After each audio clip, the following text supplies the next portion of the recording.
E hoje eu quero meditar com os irmãos, continuando neste tema, neste assunto sobre igrejas, Mateus capítulo 16, do versículo 13 ao 20. Mateus capítulo 16, do 13 ao 20.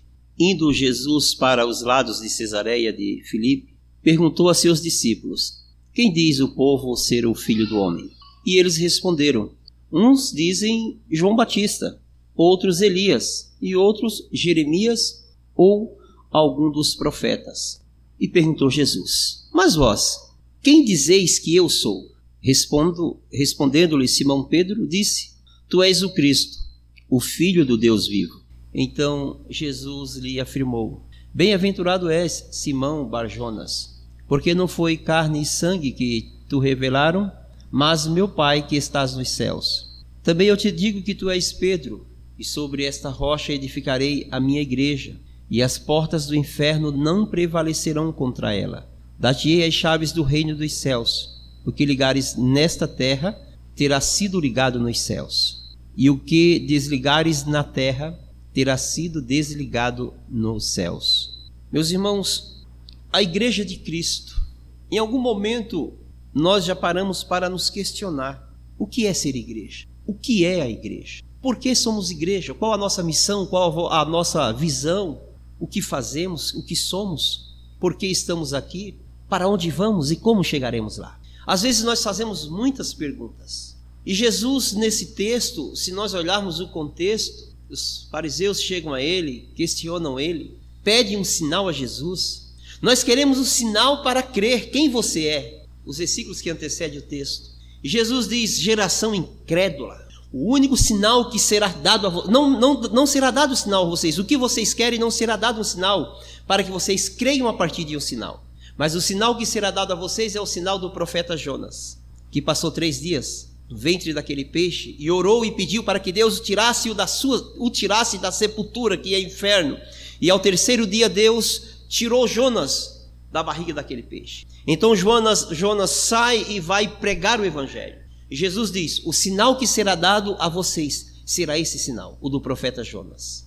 E então Jesus, ele fala aos discípulos: olha, quem dizem ser o Filho do Homem? Quem as pessoas diz que é o Filho do Homem? E comparam Jesus a profetas, a João Batista. Mas Jesus diz: e vocês, quem dizem que eu sou?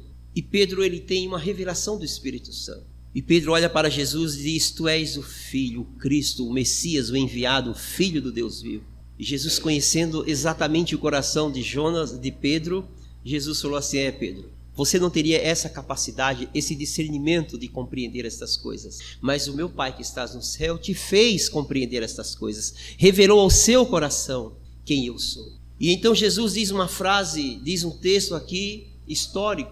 Ele olha para Pedro e diz: tu és Pedro, mas sobre a pedra principal, a grande pedra, sobre a pedra, a rocha, eu edificarei a minha igreja, e as portas do inferno não prevalecerão contra ela.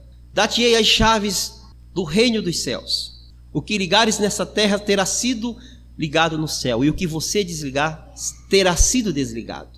Então a igreja de Cristo é aquela que foi construída e edificada sobre o fundamento Jesus Cristo.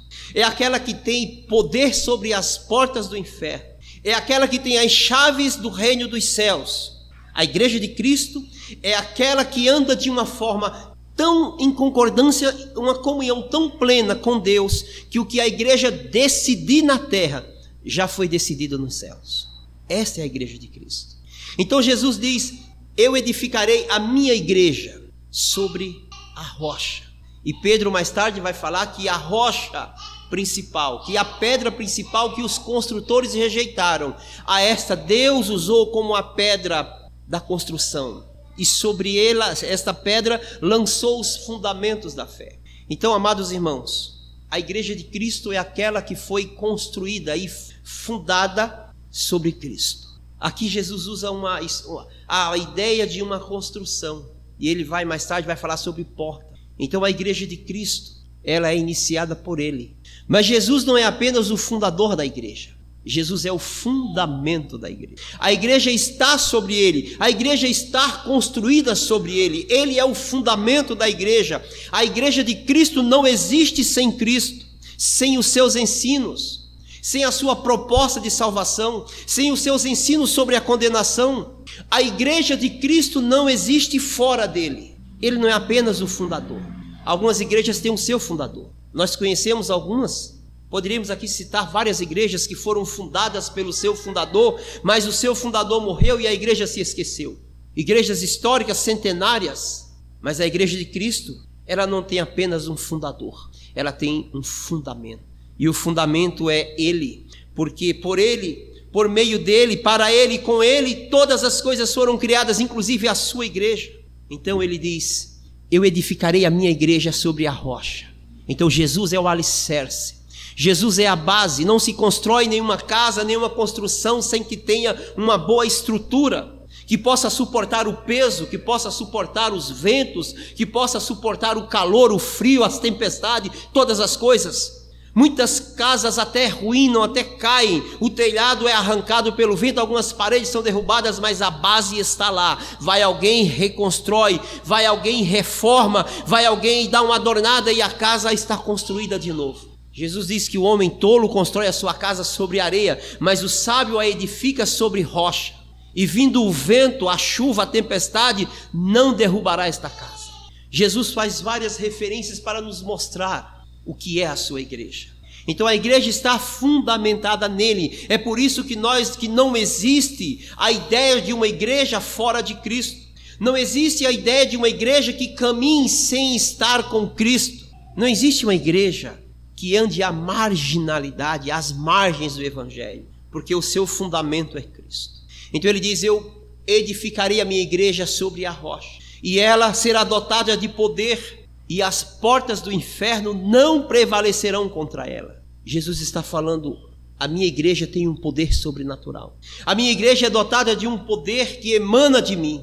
Os irmãos lembram aqui, teve um domingo que tivemos uma experiência diferente na nossa igreja. Desde o ano passado, Deus colocou em meu coração falar sobre a igreja, sobre a sua igreja, sobre os atributos, as responsabilidades, os compromissos da sua igreja, o ministério da sua igreja, o ser da sua igreja.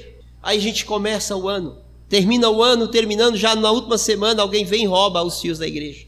Passa-se mais alguns dias, alguém vem e rouba de novo os fios da igreja. Estávamos aqui em um culto, entra um rapaz, assiste o culto e no final ele fala: eu quero, pastor, que o senhor ore por mim lá na frente. E aquele rapaz veio aqui, oramos por ele, e aquele rapaz manifestou uma possessão demoníaca. E em nome de Jesus, o espírito mau saiu daquele corpo. Nós vivenciamos aqui ao vivo e a cores, não por mim, mas pela igreja de Cristo, o poder que emana da cruz, o poder que emana de Cristo, a sua igreja, é esse poder que desfaz as obras de Satanás. Prevalecer sobre é ser mais forte, é estar além das forças dele. E Cristo falou que esta igreja, que a sua igreja, tem poder sobre as portas do inferno. Nós somos essa igreja. Nós desfazemos as obras de Satanás. Nós avançamos nas obras de Satanás, irmãos, porque a igreja de Cristo foi dado o poder de repreender o mal. A igreja de Cristo foi dado a chave do reino dos céus. E o que é isso? O que é chave do reino dos céus? Jesus falou assim: portas. No tempo antigo, era nas portas da cidade que se decidiam as coisas. Os sábios, os anciões se sentavam às portas da cidade. Ali havia um lugar onde se tomavam as grandes decisões. E quando Jesus diz que as portas do inferno não prevaleceriam sobre a sua igreja, Jesus está falando que as decisões de Satanás, que as investidas de Satanás, que o poder de Satanás não resistiria à sua igreja. Veja o poder que a igreja de Cristo tem. Tem uma história de um pastor que estava pregando em uma igreja e muitas pessoas daquele bairro estavam se convertendo, as pessoas estavam saindo da boca de fumo, estavam abandonando as drogas, a prostituição, roubo, estava se convertendo a Cristo. E um dia o dono da boca, vendo que todos os seus consumidores estavam abandonando o seu comércio, ele pegou uma arma e foi na igreja e falou assim: hoje eu mato esse pastor. E aquele homem entrou na igreja na hora da pregação e foi direto até o púlpito, sacou uma arma, apontou para o pastor e começou a apertar o dedo. Apertava o dedo e não saía nada. até ele dobrar o joelho, se ajoelhar diante daquele pastor e se entregar a Cristo. Depois ele falou que a arma dele nunca tinha falhado. Isto, irmãos, é o poder que Deus emana à sua igreja. As portas do inferno não prevalecerão contra ela. Pelo contrário, a igreja adentrará onde estão as obras de Satanás e as desfarás. Ainda que este mundo jaz no maligno, mas é a igreja que tem o poder de pregar o evangelho, que transforma uma pessoa, um prostituto, um drogado, em um servo, em um filho de Deus. Somente o evangelho tem esse poder, e somente a igreja tem esse poder de pregar esse evangelho. Então nós somos a igreja de Cristo, construída sobre ele, sobre o fundamento, e recebemos o poder dele para que possamos resistir. Agora, o interessante, irmãos, é que esse poder é visto de várias formas. O poder que Cristo dá à sua igreja, ele é usado em várias circunstâncias. Às vezes, como foi cantado aqui, nós não combinamos nada, né, Diego? Essa mensagem já estava preparada, já fazia uns 15 dias. Falei esse texto sábado em uma igreja, aqui próximo. Mas pode cair o mundo inteiro. A tribulação pode vir pelos 4 lados, de cima, de baixo. Lembra quando nós falamos da igreja de Esmirna? A igreja de Pérgamo? Eu conheço a tua tribulação, eu conheço o teu sofrimento, eu conheço a tua pobreza. E eis que o diabo lançará alguns de vós na prisão, e sofrerão tribulação de 10 dias. Quando a gente achava que Jesus ia falar para a igreja de Esmirna, conheço as tuas obras, conheço o teu amor. Jesus fala, eu conheço a tua tribulação, o teu sofrimento, a perseguição, a tua pobreza. E quando a gente achava, opa, terminou, não, e o diabo lançará alguns de vocês na prisão, mas ao que vencer, dar-lhe-ei a coroa da vida. Como é que suporta, irmãos, a perseguição? Como é que suporta o sofrimento? Como é que suporta pregar o evangelho, às vezes, para o teu vizinho e ele se levantar contra ti, e ele te perseguir, e ele ligar o som alto na hora da igreja? O que é que te faz resistir a estas coisas? Alguém poderia, mas nós temos poder, a gente pode rebater isso. O poder também é manifestado na paciência, em resistir ao sofrimento, porque nós só conseguimos resistir ao sofrimento e à perseguição quando nós nos parecemos com Cristo. Nós não cantamos aqui hoje? Nos parecer mais com Cristo? E Jesus falou assim, quando alguém te bater de um lado da face, oferece o outro lado. O que Jesus está falando é, a minha igreja tem que se parecer comigo, tem que ter as minhas atitudes. E Jesus tinha poder para fazer o que ele quisesse. Ele poderia matar, ele poderia abrir a terra e fazer sumir as pessoas. Mas ele diz, quando alguém te bater do lado da face, oferece o outro lado da face. Esse é o poder da igreja. O poder de desfazer as obras do diabo desta forma, na paciência. Às vezes derramando as suas lágrimas até você achar que acabaram, que secaram, que não tem mais o que chorar. Aí vem um soluço, mas aí a Bíblia diz que quando a gente não tem mais palavras, quando não tem mais força, vem o Espírito Santo e ora por nós, e ora com palavras que a gente não consegue entender, mas ele ora, ele intercede por nós junto ao Pai. A igreja que recebeu o poder do Senhor é uma igreja que ama como Cristo amou. Quando ele diz, ame as suas esposas como eu amei a igreja, que dei a minha própria vida por ela. É o amor que Paulo descreve em 1 Coríntios 13, o amor sofredor. Ninguém consegue amar sofrendo, ninguém consegue amar sendo traído, ninguém consegue amar sendo perseguido, ninguém consegue continuar com esse amor se não tiver o poder que emana de Cristo. Uma vez eu conheci uma irmã que sofreu durante 23 anos, ao Salmo 23, orando pelo marido, jejuando pelo marido, sendo traída pelo marido, sendo maltratada pelo marido. E aquela irmã firme na fé, ela era a igreja viva de Cristo, orando, intercedendo, e um dia o seu marido entrou na porta da igreja e se entregou para Cristo, pelo testemunho daquela irmã que representava a igreja de Cristo. Ser igreja de Cristo é se parecer com Ele, é receber o poder dEle, é receber a palavra dEle e vivê-la. Algumas igrejas querem viver apenas pelo poder opressor, aquele que ataca, aquele que vai lá e confronta. Mas às vezes nós temos que recuar, às vezes nós temos que ouvir, às vezes nós temos que sofrer, às vezes seremos perseguidos, caluniados, difamados. Lembra Jesus no Sermão do Monte, Mateus capítulo 5? Bem-aventurados sois vós quando vos perseguirem, injuriarem vocês e atentarem contra vocês todo o mal por causa do meu nome. Bem-aventurados sois vós, felizes serão vós. A igreja de Cristo é uma igreja que tem poder. É uma igreja que desfaz as obras do inferno. Mas é uma igreja que tem as chaves do reino dos céus. E o que é isso? Que negócio é esse? É uma construção, agora tem porta? Tem porta sim. Jesus está falando que as chaves que está a serviço da igreja é aquela que abre a porta. É aquela que abre a porta do reino dos céus ao perdido, ao condenado. É aquela igreja que apresenta ao pecador a esperança da vida eterna. As portas dos céus, as portas do reino dos céus. Será que você, como igreja, já parou um pouquinho para refletir sobre isso? Você tem as portas dos céus.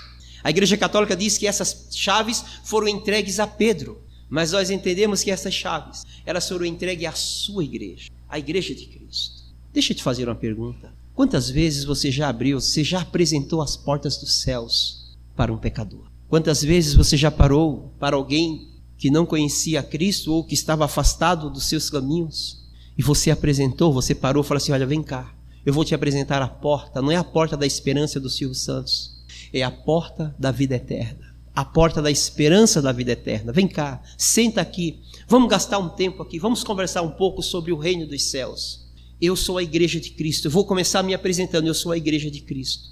Eu era pecador igual você, eu era perdido igual você, eu andava cego e perdido, mas um dia a graça de... Tem um hino, né, muito bonito que fala assim, mas a graça me encontrou. Um dia Cristo me estendeu a sua mão, a minha vida se transformou e agora eu sou salvo. Eu quero te apresentar este evangelho, o evangelho do amor. Nós somos a igreja de Cristo. E a esta igreja foi entregue estas chaves. As chaves que abrem a porta, irmãos, mas a principal porta é a da salvação. E a igreja de Cristo foi entregue estas chaves.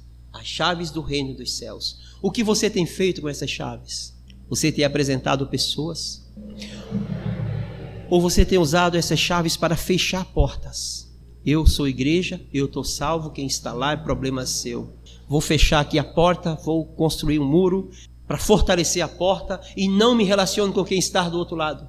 É problema deles, cada um com seus problemas, eu não tenho nada a ver com isso. Você tem sim, você é a igreja de Cristo. As chaves do reino estão nas suas mãos.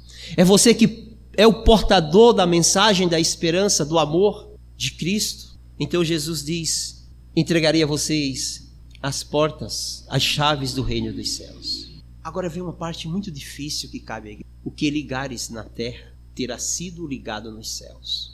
Olha o que Jesus diz à sua igreja. O que você decidir na terra já está, o que você decidir, o que você ligar já estará ligado nos céus. Jesus diz que a decisão da igreja é como se fosse um cartório, né? É autenticada nos céus. Olha que coisa interessante, irmãos. O que a igreja decidir na terra está decidido no céu. O céu concorda com a igreja da igreja, com a decisão da igreja. Agora, como isso pode acontecer? Quando a igreja tem a sua mente renovada, transformada. Paulo escreve à igreja de Roma no capítulo 12, versículo 1 e 2. A igreja de Roma, aos santos que estavam em Roma, eu exorto, eu rogo a vocês que se apresentem ao Senhor diante de Deus como sacrifício vivo, perfeito, santo e agradável. Sacrifício vivo, santo e agradável, que é o vosso culto racional. E não vos conformeis com este mundo, mas transformai-vos pelo poder da vossa mente, pela renovação da vossa mente, para que experimenteis qual é a boa, perfeita e agradável vontade do Senhor. A igreja de Cristo, irmãos, é aquela que é uma igreja que anda em conformidade com a sua palavra. Aqui está falando em forma, não tenham a forma do mundo. A proposta de Paulo à igreja de Cristo, a igreja do Senhor, é não ter a forma do mundo, é andar na contramão do mundo. Porque Paulo diz, se apresente ao Senhor, entregue-se em sacrifício, em santificação, em santidade, como aquele sacrifício lá do Antigo Testamento era entregue ao Senhor. Se entregue um sacrifício sem mácula, um sacrifício que seja agradável ao Senhor, um sacrifício que satisfaça a santidade de Deus. Façam isso constantemente, como igreja, se apresentem ao Senhor, se ofereçam ao Senhor na condição que Ele quer, em santidade. E vocês então terão a mente de vocês transformada pela palavra, vocês serão diferentes, e então vocês andarão em conformidade com a palavra de Deus, andarão em conformidade com o Senhor, vocês experimentarão, provarão qual é a vontade de Deus. E a vontade de Deus é boa, perfeita e agradável. Então, quando a igreja anda nos planos, quando a igreja anda em conformidade, quando a igreja anda em consonância com a palavra de Deus, respeitando-a, amando-a, praticando-a, então que ela decide, não é por ela, mas ela decide pela palavra, ela decide aquilo que Deus decidiu que ela decida. As suas decisões são influenciadas pela palavra. Então nós não tomamos decisões nossas, nós tomamos decisões que o Senhor quer que nós tomamos. É por isso que a igreja verdadeira, quando nos seminários nós estudamos a teologia sistemática, Berkhoff, Weingrund, Schaeffer, qualquer um dos teólogos, eles vão definir 3 marcas da igreja verdadeira. Ele diz que a primeira marca de uma igreja verdadeira, da igreja cristã, é aquela que é fiel à pregação, é aquela que prega a palavra, é aquela que vive pregando a fidelidade às Escrituras. A primeira marca, ser fiel na pregação. Pregar o que a Bíblia diz, pregar o que a Bíblia ensina, pregar os ensinos de Cristo, unicamente, é um dos solas da reforma, somente a Escritura. O segundo é a administração correta dos sacramentos, é conscientizar a igreja sobre a ceia do Senhor, a responsabilidade da ceia, o compromisso da vida eterna, o sacrifício de Cristo na cruz, sua morte e ressurreição, conscientizar a igreja acerca do seu sacrifício, conscientizar a igreja acerca da doutrina da salvação, que pode ser evidenciada inclusive pela decisão ao batismo, administrar com sabedoria, com santidade e conduzir a igreja a uma vida de santidade constante por meio inclusive dos sacramentos. A igreja verdadeira é aquela que também administra e aplica em santidade a disciplina. É aquela igreja que corrige. Paulo, quando a gente olha para a carta à igreja dos Coríntios, a gente fica abismado com o tamanho do castigo que Paulo impõe àquele jovem, àquele homem que estava em uma relação de incesto. E Paulo diz: entrega o corpo, entrega a carne a Satanás, para ver se no último dia a sua alma seja salva. E na segunda carta Paulo diz: aquele que praticava os atos pecaminosos reentrega a comunhão dos santos. A igreja de Cristo, ela corrige, ela repreende, ela disciplina em santidade aqueles que erram. Aqueles que não querem andar em conformidade com as suas palavras têm que ser disciplinados, para que de fato experimentem a vontade do Senhor. Ninguém pode experimentar a vontade do Senhor se não estiver perto. Ninguém pode experimentar a vontade do Senhor se não conhecer a sua palavra. Meus irmãos, nós somos a igreja de Cristo. Nós somos construídos no firme fundamento que é Jesus. Nós recebemos dele o poder, o seu poder, o poder da palavra, para viver neste mundo tenebroso que jaz do maligno, para desfazer as obras de Satanás, para sermos perseguidos, para amarmos e sermos odiados, para perdoarmos e muitas vezes sermos caluniados. Mas nós temos a mensagem da esperança, nós temos as portas do reino dos céus, que podemos abrir para muitas pessoas, podemos levar o evangelho a muitas pessoas, podemos trazer muitas pessoas a Cristo e apresentá-las a mensagem da salvação.